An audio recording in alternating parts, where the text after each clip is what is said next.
बिस्मिल्लाहिर्रहमानिर्रहीम। अस्सलाम वालेकुम। मैं हूं तसव्वुर शहज़ाद और आप देख रहे हैं तसव्वुर शहज़ाद ऑफिशियल।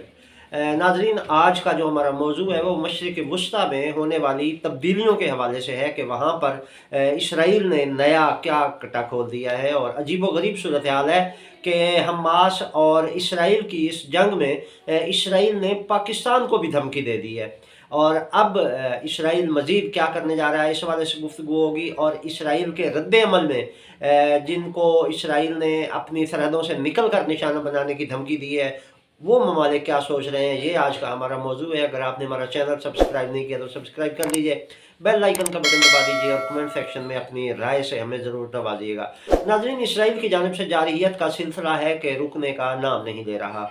अब तक जो है वो इसराइल मज़ीद फ़लस्तीन के जो 40% इलाके पर कब्ज़ा कर चुका है और इसमें उसे शदीद मज़ाहमत का भी सामना है। जिन इलाकों पर इसराइली कब्ज़ा है वहाँ पर भी हमास की जानिब से शदीद मज़ाहमत की जा रही है और इसराइल को इस पर कंट्रोल मुकम्मल हासिल नहीं हो सका अब तक। वैसे तो वो इसराइली कब्ज़े में है, लेकिन उसके बावजूद इसराइल वहाँ पर हमास की शदीद मज़ाहमत का सामना भी कर रहा है।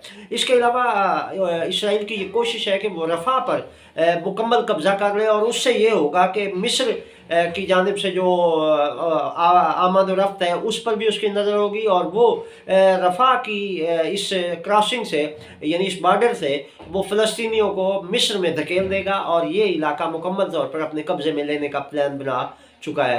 अब देखना यह है कि इसराइल को इसमें कहाँ तक कामयाबी हासिल होती है। इसके अलावा गुज़श्ता शब अल-मुग़ाज़ी कैंप पर जो है वो हमला किया है इसराइल ने और यहाँ पर 13 फ़लस्तीनियों को शहीद किया है। जबकि अभी तक इस तरफ से जो हमला है हमास की जानिब से कोई रद्द-ए-अमल नहीं आया, लेकिन कहा यह जा रहा है, इत्तलात ये हैं कि हमास इसका रद्द-ए-अमल देने के लिए बड़े पैमाने पर कोई प्लानिंग कर रही है और इसका इसराइल को भारी नुकसान उठाना पड़ेगा। इसके अलावा नाज़रीन, अमरीकी जो हिमायत है इसराइल की वो भी जारी है। बरतानिया ने भी इसराइल की मुकम्मल हिमायत कर रहा है। बरतानिया भी, अमरीका और बरतानिया इस वक्त कुल्ली तौर पर इसराइल के साथ हैं और इसराइल को मज़ीद ये शह दी गई है कि वो दीगर जो है वो इलाकों पर हमला करे। इसकी बुनियाद पर ही इसराइल के जो वज़ीर ख़ारजा हैं एलोन, उन्होंने अब बाज़ाब्ता तौर पर इसका ऐलान कर दिया है। एलोन ने अपनी प्रेस कॉन्फ्रेंस में ये कहा है कि वो अब जो है उनका अगला हदफ जो है वो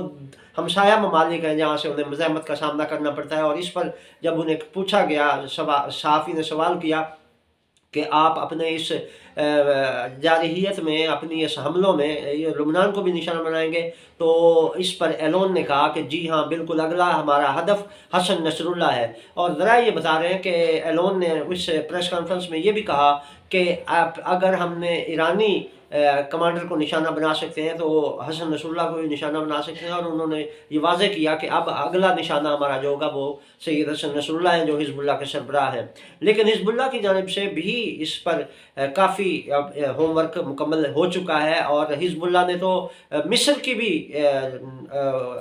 जो मुनाफ़क़त थी उसको बेनकाब कर दिया। हमने गुज़श्ता ब्लॉग में भी इसका ज़िक्र किया था कि हिज़्बुल्लाह के हाथ ऐसे कुछ सबूत लगे हैं जिससे ये साबित होता है कि मिस्र जो है वो इसराइल की हिमायत कर रहा है। और अब भी जो मिस्र की सरगर्मियाँ हैं वो मशकूक हैं और ये साबित कर रही हैं कि हिज़्बुल्लाह ने जो दावा किया है कि मिस्र जो है वो मुनाफ़िकाना किरदार अदा कर रहा है, तो वो दुरुस्त दावा है। क्योंकि मिस्र में इस हवाले से इसराइल के साथ मुकम्मल तामुन किया जा रहा है और वहाँ से फ़ौजियों की आमद और रफ्त के हवाले से भी इत्तलात हैं कि मिस्र अपने ट्रकों में इसराइली फ़ौजियों को भरकर गज़ा समेत बाकी जो रफ़ा वाला एरिया है यहाँ पर पहुँचाने के लिए उनको सहूलत फराहम कर रहा है। इसके अलावा नाज़रीन, इसके असरात जो हैं वो फैल सकते हैं। उनकी जो इसराइली वज़ीर ख़ारजा है एलोन, इसकी प्रेस कॉन्फ्रेंस के बाद ये चीज़ें कही जा सकती हैं कि अब उन्होंने ये इस हवाले से वाज़ेह कहा है कि हम जो है वो इसका दायरा कार जो है वो मज़ीद वसी कर रहे हैं और इसमें ईरान, लुबनान, यमन और इराक़ ये इसकी लपेट में आ सकते हैं। नाज़रीन, इस हवाले से ये ममालिक भी खामोश नहीं हैं, बल्कि ये भी इसराइल की पूरी कारकर्दगी पर गहरी नज़र रखे हुए हैं और इन चारों ममालिक के दरमियान भी राब्ता हुआ है। ये राब्ता किस नौइयत का था ये कुछ सिक्योरिटी वजूहात की बिना पर हम नहीं बता सकते, लेकिन इन चारों ममालिक के दरमियान राब्ता हुआ है और इन चारों ने इस हवाले से अपनी मुश्तरका हिकमत अमली बनाने पर इत्तफाक किया है। और अब अगर इसराइल की जानिब से इस मामले में कोई हमला होता है इन चारों में से किसी भी मुल्क पर, यानी इसराइल अगर सरहदों से निकल कर इन ममालिक को निशाना बनाने की कोशिश करता है तो उसका रद्द-ए-अमल भरपूर आएगा और ये चारों ममालिक मुश्तरका रद्द-ए-अमल देंगे। इसमें ईरान, इराक, शाम और यमन, ये चारों ममालिक जो हैं, शाम भी इनमें शामिल है, ये चारों ममालिक जो हैं ये मिलकर इस हवाले से अपना प्लान बना चुके हैं और इसका जो रद्द-ए-अमल होगा वो शदीद हो सकता है। और ये जंग जो है वो हमने पिछले ब्लॉग में भी गुजारिश की कि ये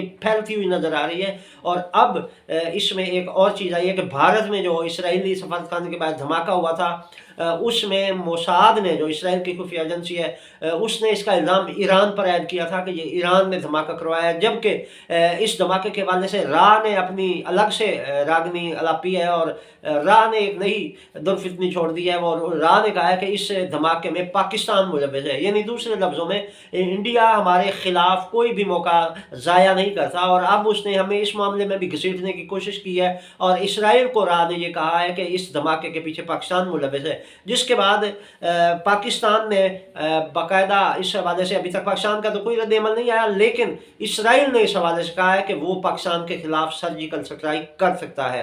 नाज़रीन, पहली बार इसराइल ने बराह रास्त पाकिस्तान को धमकी दी है और कहा है कि पाकिस्तान इस मामले में, इसराइल इस मामले में पाकिस्तान पर हमला कर सकता है। अब देखना ये है कि कोशिश ज़राए ये बता रहे हैं, हमारे कुछ सिक्योरिटी ज़राए से भी बात हुई है, वो ये कहते हैं कि पाकिस्तान और इंडिया, इसराइल और ईरान, ये चार मुल्कों को अब मज़ीद लड़ाने की कोशिश की जा रही है और कोशिश है कि ईरान इसराइल के साथ बराह रास्त जंग में आ जाए और पाकिस्तान भारत के साथ बराह रास्त जंग में कूद पड़े और इस तरह ये खित्ता एक और आग में, जंग की आग में चला जाए। तो इस हवाले से जो पाकिस्तान दुश्मन कुव्वतें हैं या मशरिक वस्ता में जो अमन नहीं देखना चाहती, वो उन कुव्वतों ने यह फैसला किया। इनमें पेंटागन बराह रास्त मुलव्वस है और सरबराही कर रहा है इस सारे प्लान की। तो इसमें अमेरिका ने ये कोशिश की है, अब उसने ये प्लान दिया है कि पूरे मशरिक वस्ता को अब आग में, जंग की आग में धकेल दिया जाए। तो इस हवाले से भारत को भी शह दी जा रही है